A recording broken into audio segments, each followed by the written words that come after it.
जय श्री हरि विष्णु। आज हम लोग सुनेंगे बृहस्पतिवार व्रत कथा। बृहस्पति भगवान से हमारी यही प्रार्थना है कि जो भी इस वीडियो को पूरा सुन रहा है, इस कथा को पूरा सुन रहा है, बृहस्पति भगवान उसकी सभी मनोकामना पूर्ण करें। प्राचीन काल में एक राजा राज्य करते थे। वे बड़े प्रतापी तथा दानी थे। वे प्रतिदिन मंदिर में दर्शन करते तथा गुरु ब्राह्मण की सेवा किया करते थे। उनके दरवाजे पर से कोई निराश नहीं जाता था। वह हर गुरुवार का व्रत तथा पूजन करते और दीन गरीब की सहायता किया करते थे। किंतु यह बातें उनकी रानी को अच्छी नहीं लगती थी। वह न ही व्रत करती और न ही किसी को एक पाई तक दान देती थी। हाँ, राजा से ऐसा करने को मना अवश्य करती थी। एक दिन की बात है, राजा शिकार खेलने जंगल में गए थे। घर पर रानी और उसकी दासी थी। उस समय देवगुरु बृहस्पति जी साधु का रूप धारण कर उस राजा के दरवाजे पर भिक्षा मांगने गए। तो रानी कहने लगी, हे साधु महाराज, मैं इस दान और पुण्य से बहुत तंग आ गई हूँ। मुझसे तो घर का ही कार्य समाप्त नहीं होता। इस काम के लिए तो मेरे पति देव ही बहुत हैं।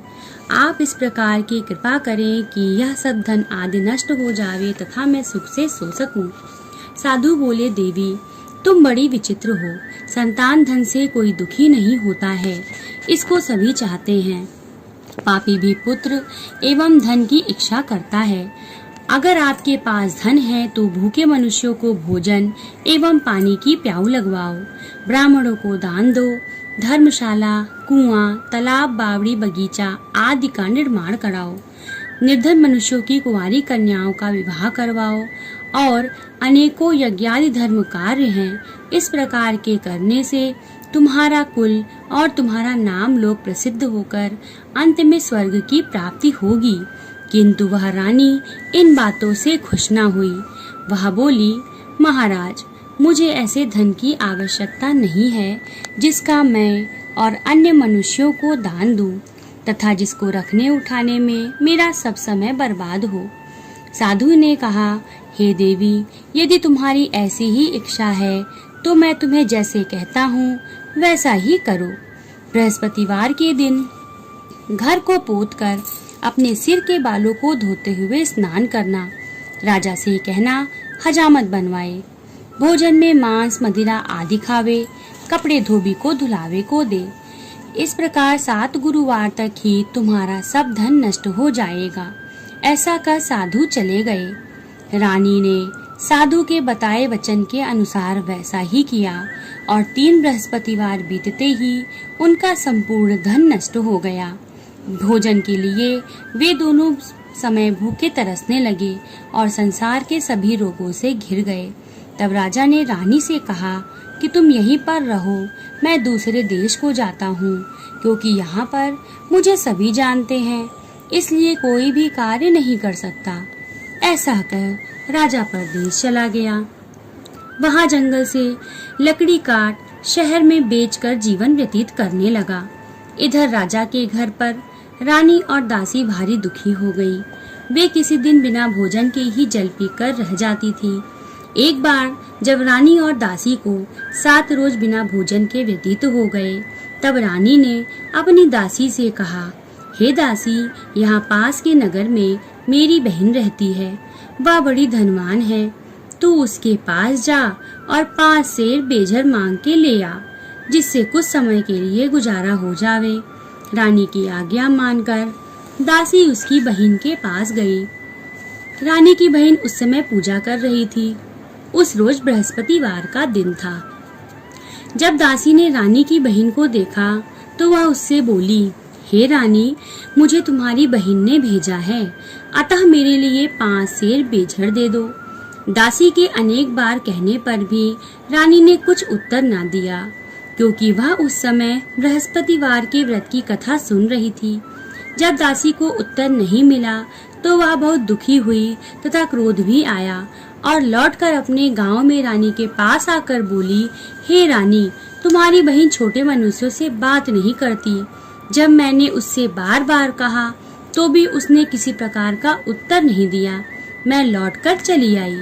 रानी बोली, हे दासी, उसमें उसका कोई दोष नहीं है।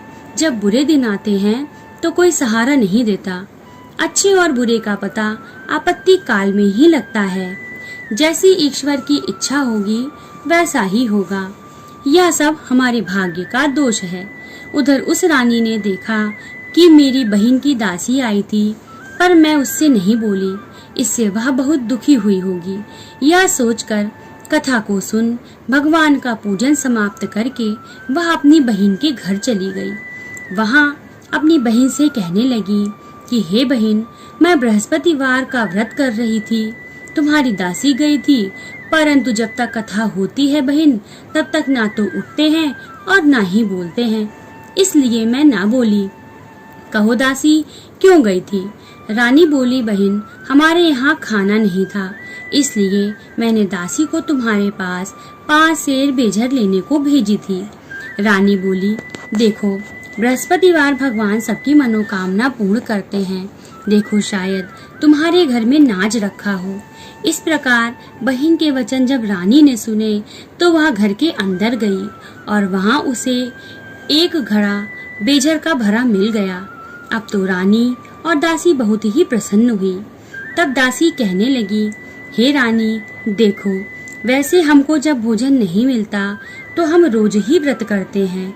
अगर इनसे व्रत की विधि और कथा पूछ ली जावे तो हम भी व्रत करें।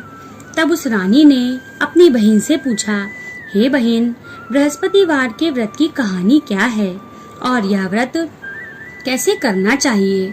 तब उसने कहा, हे बहन, गुरु के व्रत में चना की दाल, गुड़, मुनक्का से विष्णु भगवान का केले की जड़ में पूजन करें तथा दीपक जलावें, पीला भोजन करें, कथा सुने। ऐसा करने से गुरु भगवान प्रसन्न हो, अन्न धन पुत्र परिवार देते हैं और सभी मनोकामना को पूर्ण करते हैं। तब रानी और दासी दोनों ने निश्चय किया कि हम भी बृहस्पति भगवान का पूजन अवश्य करेंगे। 7 रोज बाद जब बृहस्पतिवार आया तो उन्होंने व्रत रखा। दासी गुड़साल में जाकर चना व गुड़ बीन लाई और उसकी दाल से केले की जड़ के सहित विष्णु भगवान का पूजन किया। किंतु पीला भोजन कहाँ से आवे, ऐसा विचार कर बड़ी दुखी हुई। किंतु उनके व्रत से गुरु भगवान प्रसन्न हो 2 थालों में सुंदर पीला भोजन लेकर आए हैं और दासी को देखकर बोले, हे दासी, यह तुम्हारे और रानी के लिए भोजन है, तुम दोनों इसी भोजन को करना। दासी भोजन को पाकर बड़ी प्रसन्न होकर रानी से बोली, रानी जी, भोजन कर लो। रानी को इस विषय में कुछ पता नहीं था, इसलिए वह बोली, अरे दासी, तू ही भोजन कर, क्योंकि तू हमारी व्यर्थ में हंसी उड़ाती है। दासी बोली, एक महात्मा भोजन दे गए हैं। रानी कहने लगी, वह भोजन तेरे लिए ही दे गए हैं, तू ही भोजन कर ले। दासी ने कहा, वह महात्मा हम दोनों को 2 थालों में भोजन दे गए हैं, इसलिए हम और तुम दोनों साथ साथ भोजन करेंगी। इस प्रकार रानी और दासी दोनों ने गुरु भगवान को नमस्कार करके भोजन किया। अब तो हर बृहस्पतिवार को गुरु भगवान का व्रत और विष्णु भगवान की पूजा करने लगी। बृहस्पति भगवान की कृपा से रानी और दासी के पास काफी धन हो गया। रानी फिर उसी प्रकार आलस्य करने लगी। तब दासी बोली, देखो रानी, तुम पहले भी इसी प्रकार आलस्य किया करती थी। तुम्हें धन के रखने उठाने में कष्ट होता था, इस कारण सभी धन नष्ट हो गया। अब गुरु भगवान की कृपा से पुनः धन प्राप्त हुआ है, तो फिर तुम्हें आलस्य होता है। बड़ी मुसीबतों के बाद हमने यह धन पाया है, इसलिए हमें दान पुण्य करना, भूखे मनुष्यों को भोजन करवाना, प्याऊ लगवाना, ब्राह्मणों को दान देना, कुआं, तालाब, बावड़ी आदि का निर्माण करवाना, मंदिर पाठशाला बनाकर दान देना चाहिए। कुंवारी कन्याओं का विवाह करवाकर धन को अच्छे और धर्म के कार्यों में खर्च करो, जिससे तुम्हारा और तुम्हारे कुल का यश फैलकर तुम्हें स्वर्ग प्राप्त होगा तथा तुम्हारे पितर भी प्रसन्न होंगे। रानी ने इस प्रकार के सभी कार्य करने आरंभ कर दिए, जिससे उसका काफी यश फैलने लगा। इधर राजा परदेश में जाकर दुखी रहने लगा। प्रतिदिन जंगल से लकड़ी बीन कर लाता और उन्हें शहर में बेचकर अपने दुखी जीवन को बड़ी कठिनाई से व्यतीत करता था। एक दिन राजा दुखी होकर अपनी पुरानी बातों को याद करके रोने लगा। तब उस जंगल में से बृहस्पति देव एक साधु का रूप धारण कर आए और राजा के पास आकर बोले, हे लकड़हारे, तुम इस सुनसान जंगल में किस चिंता में बैठे हो, मुझको बतलाओ। यह सुनकर राजा नेत्रों में पानी भर लाया और साधु की वंदना करके बोला, हे प्रभु, आप सब कुछ जानने वाले हो। इतना कह साधु को अपनी संपूर्ण कथा बतला दी। महात्मा स्वभाव से ही दयालु होते हैं। वे बोले, हे राजा, तुम्हारी स्त्री ने बृहस्पति देव का अपराध किया था, जिस कारण तुम्हारी यह दशा हुई। तुम अब किसी प्रकार की चिंता मत करो, भगवान तुम्हें पहले से अधिक धनवान करेंगे। देखो, तुम्हारी स्त्री ने गुरुवार का व्रत आरंभ कर दिया है और तुम मेरा कहा मानकर बृहस्पतिवार को व्रत करके चना की दाल और गुड़ जल के लोटे में डालकर केले का पूजन कर कथा सुनो। भगवान तुम्हारी सब मनोकामनाओं को पूर्ण करेंगे। साधु को प्रसन्न देखकर राजा बोले, हे प्रभु, मुझे लकड़ी बेचकर इतना पैसा नहीं मिलता जिससे भोजन करने के उपरांत मैं कुछ बचा सकूं। मैंने रात्रि के स्वप्न में अपनी रानी को व्याकुल देखा है। मेरे पास कुछ भी नहीं है जिससे मैं उसकी खबर मंगा सकूं, और फिर मैं कौन सी कथा सुनूं, यह मुझको कुछ भी मालूम नहीं है। साधु ने कहा, हे राजा, तुम किसी बात की चिंता मत करो। बृहस्पतिवार के दिन रोजाना की तरह लकड़ियां लेकर शहर जाओ। तुमको उस दिन और रोज से दुगना धन प्राप्त होगा, जिससे तुम भली प्रकार भोजन कर बृहस्पति देव की पूजा का सामान भी ला सकोगे। बृहस्पतिवार की कथा इस प्रकार से है। प्राचीन काल में एक बहुत ही निर्धन ब्राह्मण था। उसके कोई भी संतान नहीं थी। उसकी स्त्री बहुत ही मलिनता के साथ रहती थी। वह न रोज स्नान करती, न ही किसी देवता का पूजन करती। प्रातःकाल उठते ही सर्वप्रथम भोजन करती, बाद में अन्य कोई काम करती थी। इससे ब्राह्मण देवता बड़े दुखी थे। बेचारे बहुत कुछ कहते, परंतु उसका कोई परिणाम न निकलता था। भगवान की कृपा से ब्राह्मण की स्त्री के गर्भ से कन्या रूपी रत्न पैदा हुआ। वह कन्या अपने पिता के घर में बड़ी होने लगी। पूर्ण संयोग से वह बालिका प्रातः स्नान करके विष्णु भगवान का जप करने लगी तथा बृहस्पतिवार को व्रत करने लगी। अपने पूजन पाठ को समाप्त करके स्कूल जाती और अपनी मुट्ठी में जौ भरकर ले जाती और पाठशाला के मार्ग में डालती जाती थी। तब ये जौ स्वर्ण के हो जाते थे और लौटते समय उनको बीन कर अपने साथ घर ले आती थी। एक दिन वह बालिका सूप में उन सोने के जौओं को फटक कर साफ कर रही थी। उस समय उसके पिता ने उसे देख लिया और कहा कि हे बेटी, सोने के जौओं को फटकने के लिए तो सोने का ही सूप होना चाहिए। दूसरे दिन गुरुवार था। इस कन्या ने व्रत रखा और बृहस्पति देव से प्रार्थना करके कहने लगी कि हे प्रभु, मैंने आपकी पूजा सच्चे मन से की हो तो मेरे लिए एक सोने का सूप दे दें। बृहस्पति देव ने उसकी प्रार्थना स्वीकार कर ली। रोजाना की तरह वह कन्या जौ फैलाती हुई जाने लगी। जब लौटकर जौ बीन रही थी तो बृहस्पति देव की कृपा से वही सोने का सूप भी मिल गया। उसे वह घर लेकर आई और उसे जौ साफ करने लगी, परंतु उसकी माँ का वही ढंग रहा। एक दिन की बात है, वह कन्या सोने के सूप में सोने के जौ को फटक कर साफ कर रही थी। उस समय उस राज्य का राजपुत्र वहां से होकर निकला। वह इस कन्या के रूप और कार्य को देखकर मोहित हो गया और अपने महल में जाकर भोजन तथा जल त्याग कर उदास होकर लेट गया।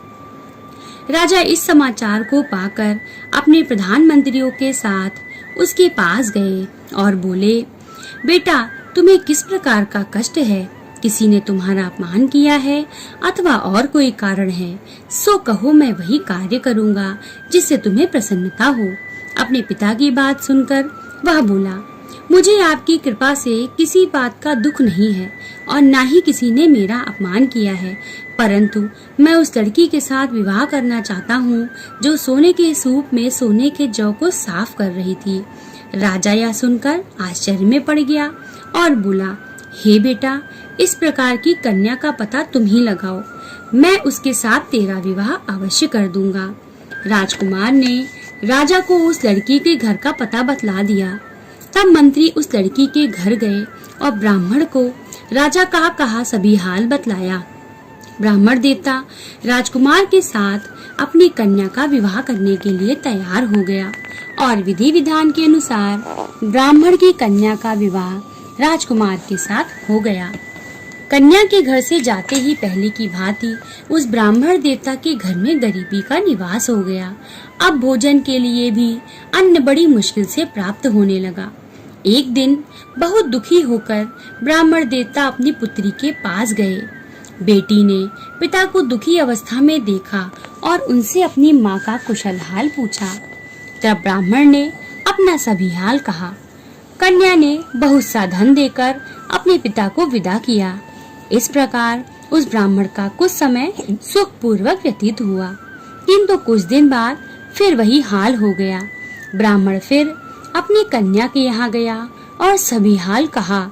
लड़की बोली, हे पिता, आप माता जी को यहाँ लिवा लाओ, मैं उनसे सभी बात ठीक ठीक से कह दूंगी। पुत्री की सलाह मानकर वह ब्राह्मण देवता अपनी स्त्री को लेकर वहाँ पहुँचे तो पुत्री अपनी माँ को समझाने लगी कि हे माँ, तुम प्रातः काल उठा करो, प्रथम स्नान आदि करके विष्णु भगवान का पूजन किया करो तो सब दरिद्रता नष्ट हो जाएगी। परंतु उसकी माँ ने एक भी बात न मानी और प्रातः काल उठकर अपनी पुत्री के बच्चों को जूठन उठाकर खा लेती और जब पुत्री पूजन आदि के लिए कहती तो वह कह देती कि मैंने तो खाना खा लिया है। एक दिन यह सुनकर उसकी पुत्री को बहुत गुस्सा आया और एक रात उसे कोठरी में से सारा सामान निकालकर उस ब्राह्मणी को उसमें बंद कर दिया। प्रातः काल होते ही उसमें से उसे निकाला और स्नान आदि करा के पाठ करवाया तो उस ब्राह्मणी की बुद्धि ठीक हो गई। फिर तो पूजन तथा हर बृहस्पतिवार को व्रत करने लगी। अब तो व्रत के प्रभाव से ब्राह्मणी बहुत धनवान व पुत्रवान हो गई और अंत में वह स्वर्ग के लिए गई तथा वह ब्राह्मण भी सुख भोग कर स्वर्ग को चला गया। इस प्रकार कथा कहकर साधु देवता वहाँ से लोप हो गए। धीरे धीरे समय व्यतीत होने पर बृहस्पतिवार का दिन आया। राजा जंगल से लकड़ी काट कर बेचने गया तो उसे उस दिन से और अधिक पैसा मिला। राजा ने चना गुड़ आदि लाकर गुरुवार का व्रत किया। उस दिन से उसकी सभी कठिनाइयां दूर होने लगी। परंतु जब दोबारा गुरुवार का दिन आया तो राजा बृहस्पतिवार का व्रत करना भूल गया। इस कारण बृहस्पति भगवान नाराज हो गए। संयोग से तभी उस नगर के राजा ने विशाल यज्ञ का आयोजन किया तथा शहर में यह घोषणा करा दी कि कोई भी मनुष्य अपने घर में भोजन न बनावे, ना ही अग्नि जलावे, सभी जनता मेरे यहाँ भोजन करने आवे। जो इस आज्ञा को न मानेगा उसके लिए फांसी की सजा दी जाएगी। इस प्रकार की घोषणा संपूर्ण नगर में करवा दी गई। राजा की आज्ञानुसार शहर के सभी लोग भोजन करने गए, लेकिन लकड़हारा कुछ देर से पहुंचा, इसलिए राजा उसको स्वयं अपने साथ महल में लिवाकर ले आए और ले जाकर उसे भोजन करा रहे थे तो रानी की दृष्टि उसी खूंटी पर पड़ी जिस पर उसका हार लटका हुआ था। वह वहां नहीं दिखाई दिया। रानी ने निश्चय किया कि मेरा हार इसी मनुष्य ने चुराया है। उसी समय पुलिस को बुलाकर उसको जेल खाने में डलवा दिया। जब लकड़हारा जेल खाने में पड़ गया तो वह बड़ा दुखी होकर विचार करने लगा कि ना जाने किस पूर्व जन्म के कर्म से मेरे लिए यह दुख प्राप्त हुआ है और उसी साधु को याद करने लगा जो जंगल में मिला था। उसी समय तत्काल बृहस्पति जी साधु के रूप में प्रकट हो गए और उसकी दशा को देखकर कहने लगे, अरे मूर्ख, तूने बृहस्पति देवता की कथा नहीं करी, इस कारण तेरे लिए दुख प्राप्त हुआ है। अब चिंता मत कर, बृहस्पतिवार के दिन जेल खाने के दरवाजे पर 4 पैसे पड़े मिलेंगे। उनसे तू बृहस्पति देव का पूजन करना, तेरे सभी कष्ट दूर हो जाएंगे। बृहस्पतिवार के दिन उसे 4 पैसे पड़े मिले।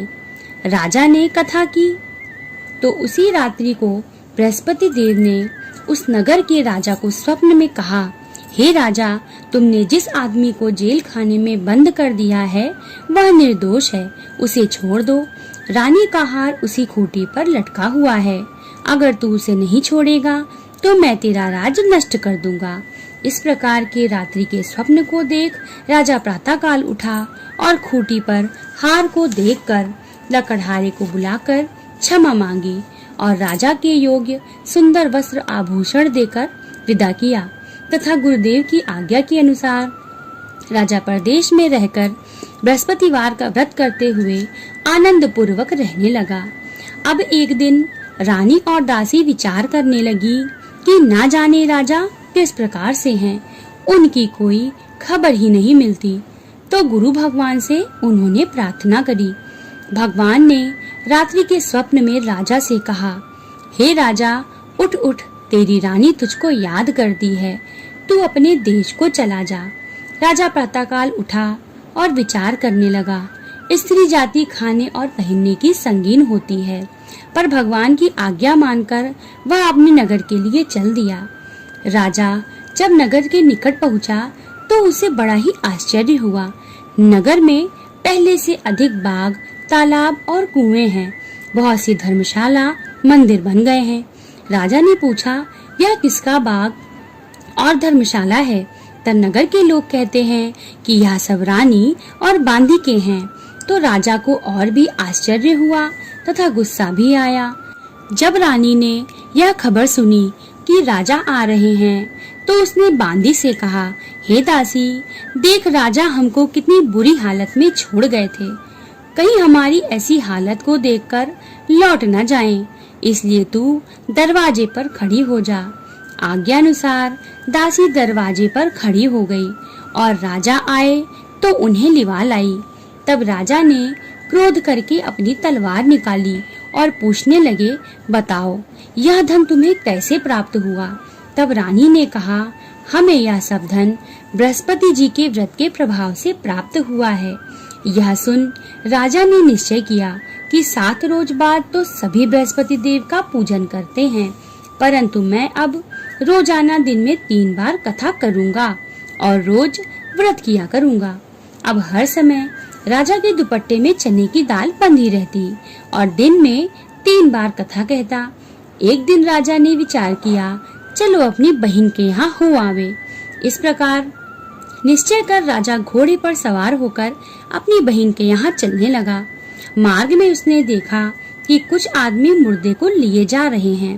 राजा उनसे कहने लगा, अरे भैया, मेरी बृहस्पतिवार की कथा सुन लो। वे बोले, लो, हमारा तो आदमी मर गया है, इसे अपनी कथा की पड़ी है। परंतु कुछ आदमी बोले, अच्छा कहो, हम तुम्हारी कथा सुनेंगे। राजा ने दाल निकाली और जब कथा आधी होने पे आई तो मुर्दा हिलने लगा और जब कथा समाप्त होने पर आई तो वह मुर्दा राम राम कहते हुए खड़ा हो गया। आगे मार्ग में एक किसान खेत में हल चलाता मिला। राजा ने उसे देखा और उससे बोला, भैया, तुम मेरी बृहस्पतिवार की कथा सुन लो। किसान बोला, जब तक मैं तेरी कथा सुनूंगा तब तक 4 हरैया जोत लूंगा, चल जा यहाँ से। राजा आगे चलने लगा। राजा के हटते ही बैल पछाड़ खाकर गिर गए और उसके पेट में जोर का दर्द होने लगा। उस समय उसकी माँ रोटी लेकर आई। उसने यह देखा तो अपने पुत्र से सब हाल पूछा और उसके बेटे ने सब हाल कह दिया। बुढ़िया दौड़ी दौड़ी उस घुड़सवार राजा के पास गई और बोली, मैं आपकी कथा सुनूंगी, तुम कहो तथा मेरे खेत पर चलकर कहो। राजा ने बुढ़िया के खेत पर कहानी कही, जिससे वे बैल उठकर खड़े हो गए और किसान के पेट का दर्द भी बंद हो गया। राजा अपनी बहन के घर कुशल पूर्वक पहुंच गया। बहन ने भाई की खूब मेहमानी की। दूसरे दिन प्रातःकाल राजा ने अपनी बहन से कहा कि ऐसा कोई मनुष्य है जिसने भोजन न किया हो, वह मेरी बृहस्पतिवार की कथा सुन ले। बहन बोली, भैया यह देश ऐसा ही है, सर्वप्रथम यहाँ सभी लोग भोजन करते हैं, अगर कोई पड़ोस में हो तो देखाऊं। ऐसा कह वह देखने गई, लेकिन कोई भी व्यक्ति बिना भोजन किए नहीं मिला। केवल एक कुम्हार का लड़का मिला, जिसका लड़का बीमार था। उसके यहाँ 3 रोज से किसी ने भोजन नहीं किया था। रानी ने अपने भाई की कथा सुनने के लिए कुम्हार से कहा। वह तैयार हो गया। राजा ने वहां जाकर बृहस्पतिवार की कथा कही, जिसे सुनकर कुम्हार का लड़का ठीक हो गया। अब तो राजा की प्रशंसा होने लगी। एक दिन राजा ने अपनी बहन से कहा, हे बहन, हम घर के लिए जाएंगे, तुम भी तैयार हो जाओ।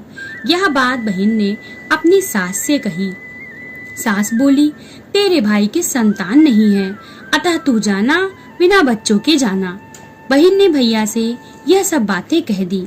राजा बोला, जब कोई बालक नहीं चलेगा तो तुम ही चलकर क्या करोगी।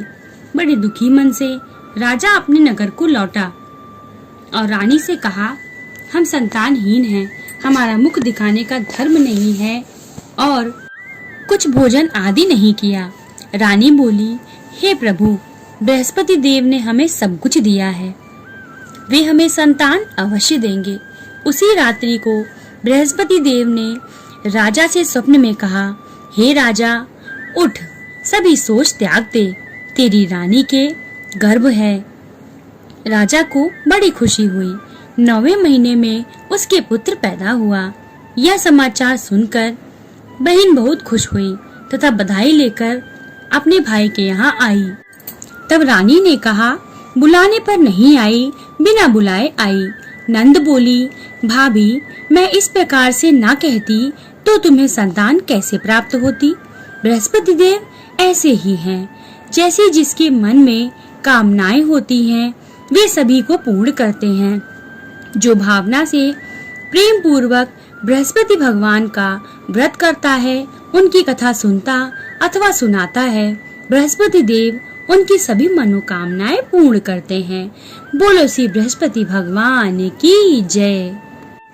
अब हम लोग बृहस्पति भगवान की आरती करेंगे। जय जय बृहस्पति देवा, स्वामी जय बृहस्पति देवा, भक्त जनन के संकट दूर करो देवा। जय जय बृहस्पति देवा, पीत वस्त्र पीतांबर, मुख चंदन राजे, स्वामी मुख चंदन राजे, पीत पुष्प अरु पीत फल, सम्मुख धर राखे। ओम जय बृहस्पति देवा, धूप दीप नैवेद्य भक्ति से अर्पण है तुमको, स्वामी अर्पण है तुमको, और कछु नहीं मोह पे अर्पण करूँ तुमको। जय जय बृहस्पति देवा, मैं मूर्ख अज्ञानी जानू नहीं पूजा तेरी, स्वामी जानू नहीं पूजा तेरी, जो कोई त्रुटि रही प्रभु क्षमा करो मेरी। जय जय बृहस्पति देवा, शरण पड़ा चरणों में, निर्धन दास तेरा, स्वामी निर्धन दास तेरा, और कछु नहीं चाहूं, बस उद्धार करो मेरा। जय जय बृहस्पति देवा, बृहस्पति जी की आरती जो कोई जन गावे, स्वामी जो कोई जन गावे, दुख दारिद्र दलन हो, सुख संपत्ति पावे। जय जय बृहस्पति देवा, मोह पतित दीन पर प्रभु जी अब कृपा कीजिए। स्वामी प्रभु जी अब कृपा कीजिए, सेवक समझ आपनो चरण शरण रख लीजिए। ओम जय बृहस्पति देवा, जय जय बृहस्पति देवा, स्वामी जय बृहस्पति देवा। भक्त जनन के संकट दूर करो देवा, जय जय बृहस्पति देवा। बोलो बृहस्पति भगवान की जय, लक्ष्मी माता की जय।